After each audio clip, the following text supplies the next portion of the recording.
au micro. Sois plus près. Vas-y. Bonjour. Voilà, super. Bonjour.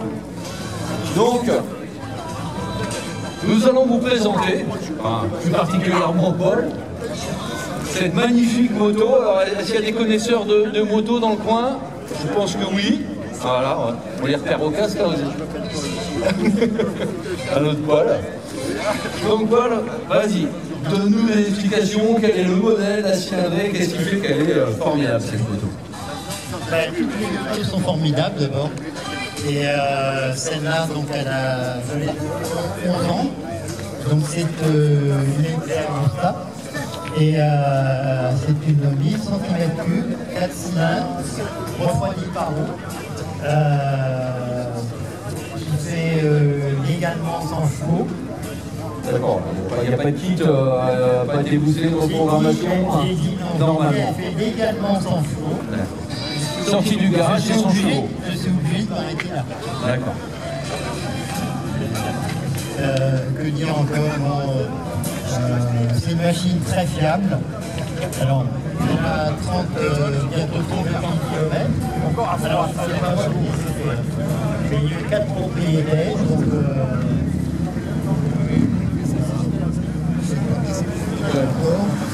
toi, tu l'as depuis combien de temps?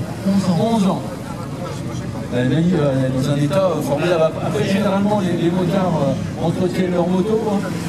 Donc, un peu plus que les propriétaires de voitures, mais en général, parce que c'est j'espère qu'elle passera le contrôle technique. Oui, pour le silencieux, je ne sais pas. Ah non, tout est d'origine. Tout est d'origine, d'accord. Donc, toi, tu t'en sers. T'as quel usage de ce véhicule-là? Parce que vous voyez que j'ai vu les toujours été hiver, ni neige, ni vent, ni pleuve. Tu l'as sorti du tout. Non. Non. C'est d'ailleurs je suis mis aujourd'hui parce qu'il ne pleut pas. Oui. Merci la météo. Parce qu'il ne fait pas trop chaud. Parce que c'est pareil, la température peut monter aussi. D'accord, le refroidissement, même si c'est un refroidissement par an, c'est oui, quand j'étais dans... Ça m'est arrivé d'être dans des petits embouteillages, ça monte, et là, ça commence à transpirer. Ouais, tu sais quoi, ça s'arrête. Non, non, c'est stressant. Et surtout, c'est une machine qui a une position plus que radicale, surtout pour un vieux de 73 ans, donc... ouais, sur des longues routes, c'est des gros... Non, tu restes sur des petits trajets. Ah non, c'est le contraire. C'est-à-dire que je ne fais jamais de ville avec, mais même des petits trajets où il y a... c'est invivable. Donc dès lors qu'on roule, on va dire à 100 à l'heure, ça va. L'air, en fait, on est repoussé. C'est une machine qui est faite pour rouler à 90, 130 et plus si elle fait au-delà. Donc tu me disais tout à l'heure qu'on était autour de ta moto, qu'elle était homologuée. Cette version-là est fait l'objet de tests de vitesse. Elle s'appelle donc 312R, et parce que sur le lac de Bonneville, elle a été chronométrée en tant que moto-série à 312 km/h, donc ce qui est ma vitesse de croisière en fait. Ouais. Donc je suppose, est-ce que c'est ta seule moto ou tu as d'autres véhicules pour le quotidien? Maintenant, je n'ai plus que celle-là. Et c'est la plus fiable. Pour ma côté, une vieille Norton, mais qui est aussi un rêve de gosse, mais qui est plus contraignant. Donc, non. Et à l'achat, c'était toi, tu es passionné moto. Qu'est-ce qu'il t'a fait acheter ce véhicule? Tu l'as vu ouais. Tu l'as vu en concession? Non. J'ai vu quand elle est sortie.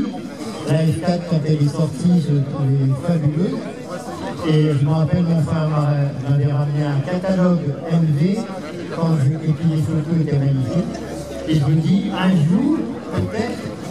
Et puis, j'ai commencé à chercher un petit peu. Et puis, j'ai vu celle-là à vendre chez Delétan à Tours. Et donc, elle était rouge et grise, les vraies couleurs MV. Et en plus, elle avait des jambes en or. Non. La clé ou... Et donc j'étais obligé d'acheter. Et donc j'ai acheté chez France, qui à l'époque Moto Passion, qui à l'époque avait le panneau MV. Et donc c'est par son intermédiaire que je l'ai acheté. Voilà, voilà. Donc tu comptes la conserver encore longtemps, c'était dans quelle optique aujourd'hui? Et ça fait 11 ans que tu l'as.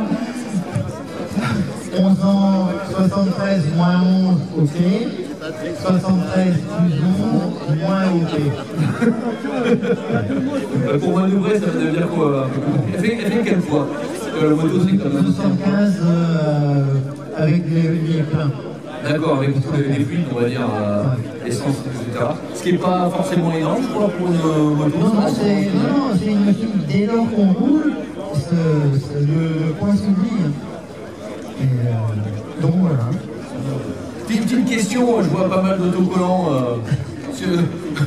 au niveau de la bulle, au-delà de l'assurance.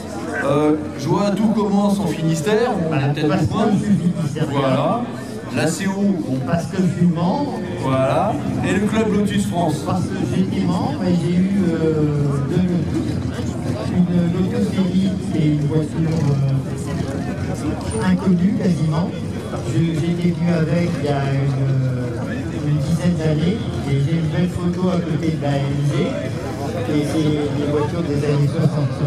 Et j'ai eu surtout une Caterham, qui est une moto à 4 roues. Et que je regrette d'avoir vendu parce que c'était vraiment le compromis idéal auto-moto. C'est la transition, on va dire, le juste milieu. Et avec la Caterham, j'ai beaucoup roulé. C'est aussi un véhicule plaisir. Mais pratique en même temps. On peut rouler en Caterham, moi je suis descendu à Toulouse. Non, on peut rouler avec une Caterham. Mais il faut être équipé avec des porte-bagages et un sac à dos. Toujours à minimum. Merci beaucoup. Voilà. Et en compétition, ça a donné. Alors, une question. En compétition, ça c'est dans les 24 heures. En compétition, Albert Agusta n'a pas un. Celle-là, non. Ouais, pas, c'est ça, pas ouais. de. Les 24 heures, au bol d'or. Pas de compétition, palmarès particulier. Ok. Non, MV, c'est surtout Agostini. C'est ça, oui, le nom, oui, bien sûr. Ok. C'est toute une histoire derrière. Il est magnifique, c'est vrai que je comprends le côté un peu italien et design. Ah non, j'étais fier que Sogaré a acheté la voiture de McDonald's parce qu'effectivement, les beautés italiennes étaient là. Quoi. Merci. Les Anglais sont très bons. Oui. Est-ce que les personnes qui sont autour ont une question à poser? On attend le son. Ah, on demande le son, on sollicite le son. C'est une moto qui ne fait pas de bruit particulier et ici on entend surtout l'aspiration des carbus et donc voilà. Non, c'est pas. Il y a des motos qui font de plus jolis bruits ici. Ouais. Bon, après, tu as quand même la notion de performance. C'est-à-dire qu'en termes d'accélération, je pense que tu dois décoller ou t'accrocher dur. Ouais, non, ça va. À 80 km/h, évidemment. 90 quand même. 90. Ça marche. Mais merci beaucoup, je vais te laisser manœuvrer. Alors, tu peux te remettre tranquillement là où tu étais arrivé ce matin pour que ce soit facile à manœuvrer tout à l'heure. Voilà, tu peux refaire le tour. Tranquillement manœuvrer, on va te laisser. On va te regarder partir. Merci Paul. On peut applaudir Paul aussi. Merci à lui. Donc je rappelle, vous avez un stand galette, saucisse avec un peu de cidre si vous le souhaitez à l'angle du terrain.